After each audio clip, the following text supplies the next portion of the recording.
এটা ছিল আমার ফ্রাইডে লাঞ্চ মেনু। আর ফ্রাইডে মানেই তো বাঙালিদের জন্য একটা স্পেশাল। সো রেগুলার দিনের তুলনায় এই দিনটাতে আম্মু একটু বেশি রান্না বান্না করে। আজকেও বাড়িতে 8 পদের তরকারি রান্না হয়েছে। ফার্স্টেই প্লেটে গরম গরম ভাত আর সালাদ নিয়ে নিলাম। আর দুপুরে তো একটা ভর্তা না হলে হয়ই না। আর আজকে করা হয়েছিল আলুর ভর্তা। বেশি করে শুকনো ঝালে ভর্তাটা বানানো হয়েছে। আর আমি সাথে একটু কাঁচা ঝাল অ্যাড করে খাচ্ছি। মাশাআল্লাহ, আলুর ভর্তা দিয়ে খেতে তো দারুণ লাগছে। যাই হোক, ভর্তা দিয়ে খাওয়া শেষ করলাম। এরপর ভাজি বা মাছ আইটেম না দিয়ে আম্মু আমার প্লেটে মাংস দিয়ে। আমার আম্মুর ধারণা সব শেষে আমি মাংসটা ট্রাই করি। আর এই জন্য নাকি আমার কাছে মাংস ভালো লাগে না, আম্মুর রান্নার খুদ ধরে। তো কি আর করার, আজকে উল্টাপাল্টাই খাবো। 3 টুকরো গরু মাংসের সাথে অনেকটা পরিমাণ ঝোল দিয়ে আমি লেবু রস অ্যাড করে ঝোলের সাথে ভাত মাখি। আর মাংস ভাতের সাথে এরকম পেঁয়াজ খেতে তো খুবই ভালো লাগে। যাই হোক, আবার একটু লেবু চেপে রস নিয়ে নিলাম। অলরেডি আমি এতগুলো কাঁচামরিচ খেয়ে ফেলেছি। মাংস ভাতের সাথে একটু একটু করে কাঁচামরিচ পেঁয়াজ অ্যাড করে নিচ্ছি। আর কাঁচামরিচের ঝালই আমার কাছে বেশি ভালো লাগে। আর আজকের মাংস রান্নাটাও দারুণ ছিল, একদম ধরার সাথে সাথেই খুলে আসে। মানে এত সুন্দরভাবে গরু মাংসটা কুক হয়েছে। যাই হোক, গরু মাংস দিয়ে খাওয়া শেষ কর। এরপর চলো দেখি আরো কি কি আইটেম ছিল। এবার ছিল একটা শাক পাতার আইটেম। এটা মেবি বোত্তা শাক ছিল, যেটা আম্মু তেল ছাড়াই রান্না, শুধুমাত্র লবণ রসুন আর লেবু পাতা কাঁচামরিচ দিয়ে এই শাকটা রান্না। যদিও খুবই সিম্পল একটা রান্না, তবে খেতে ভীষণ ভালো লাগে। আই থিঙ্ক এটা গ্রামের খুবই জনপ্রিয় একটা রান্না। যাই হোক, শাক পাতা দিয়ে ভাত মাখিয়ে নিলাম।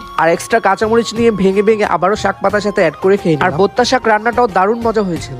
যাই হোক, শাক পাতা দিয়ে খাওয়া শেষ করলাম। এরপর ছিল আরো একটা শাক ভাজি। আর এটা হলো লাল শাক ভাজি, যেটা প্রায় সবার ঘরেই করে। আগের আইটেমটা ছিল তেল ছাড়া, আর এটাতে তেলে মানে বেশি করে তেল দিয়ে আম্মু এটা ভাজি। যাই হোক, লাল শাক দিয়ে ভাতগুলোকে লাল করে মাখি আর একটু একটু করে কাঁচামরিচ ভেঙে খুবই মজা করে খেয়ে। আমার কাছে লাল শাকটা আজকে তেমন খুব বেশি একটা ভালো লাগে, তবে এই কাঁচামরিচ গুলো আজকে এত ঝাল, আর এই ঝালের জন্য কোন রকম খেতে পারছি আর কি। তো যাই হোক, লাল শাক দিয়ে খাওয়া শেষ করলাম। এরপর চলো দেখি আরো কি আছে। এবার ছিল আরো একটা মাংস আইটেম, আর এটা হলো কবুতরের মাংস ভুনা, যেটা আম্মু আলু ছোট ছোট করে কেটে ভুনা ভুনা করে রান্না। আর আমাদের বাসায় মাংস মানেই তো অনেক অনেক। যাই হোক, প্রথমে লেবু চেপে রস নিয়ে নিলাম। আর আলু ঝোল মাংস সবকিছু দিয়ে ভাত ভালো করে মাখিয়ে। কবুতরের মাংসটা আমার কাছে তেমন আহামরি মনে হয় না, কারণ একদমই মাংস কম থাকে আর খুবই ছোট পিস থাকে। তবে রান্নাটা বেশ ভালোই ছিল, একদম ঝোল দিয়ে মনে হচ্ছে 2 প্লেট ভাত খাওয়া। আর মাংস ভাতের সাথে তো কাঁচামরিচি বাইট নিতে আরো ভালো লাগে। এটা হলো কবুতরের লেগ পিস, দেখো কতটা ছোট। তো যাই হোক, একটু একটু করে কবুতরের মাংস খুলে কাঁচামরিচ ভেঙে নিয়ে খুবই মজা করে খেয়ে নিলাম। এরপর প্লেটে আরো একটুখানি ভাত নিয়ে নিলাম, যেহেতু আর অনেকগুলো তরকারি বাকি। আর এটা ছিল রুই মাছ দিয়ে আলুর ঝোল। এটা নিয়ে মেবি 6টা আইটেম হয়ে গেছে। আলুর তরকারিতে দেওয়া কাঁচামরিচ ভালো করে ভেঙে নিলাম, আর ঝোলের সাথে আলুগুলোকে মেশ করে নিয়ে ভাত মাখিয়ে নিলাম। এবার একটু একটু করে রুই মাছ খুলে ভাতের সাথে মিক্স করে খেয়ে নিলাম। বরাবরই তো এই আলুর তরকারিটা খেতে আমার কাছে ভীষণ ভালো লাগে। আর আজকের রান্নাটাও খুবই মজা ছিল। আগেই বলেছি আজকে সব উল্টাপাল্টা খাবো, তাই এবার নিয়ে নিলাম একটা মাছের ভুনা। এটা ছিল ছোট তেলাপিয়া মাছের ভুনা। আবারও তরকারি কাঁচামরিচ ভালো করে ভেঙে ঝোলের সাথে ভাত মাখিয়ে নিলাম। আর একটু একটু করে তেলাপিয়া মাছ খুলে ভাতের সাথে মিক্স করে খেয়ে নিলাম। ভাই, খেতে খেতে পেট আমার অলরেডি ভরে গেছে। শুধুমাত্র ভিডিও করার জন্য সবগুলো তরকারি ট্রাই করতে হবে। যাই হোক, লাস্ট পাতে নিয়ে নিলাম লাউ ডাল, যেটা আমি টমেটো ধনিয়া পাতা দিয়ে খুবই মজা করে রান্না। তো অনেকটা পরিমাণ লাউ ডাল নিয়ে ভাত মাখিয়ে আর কাঁচামরিচ ভেঙে ভাতের সাথে অ্যাড করে খেয়ে। তো এটাই ছিল আমার আজকের লাঞ্চ মেনু। টাটা।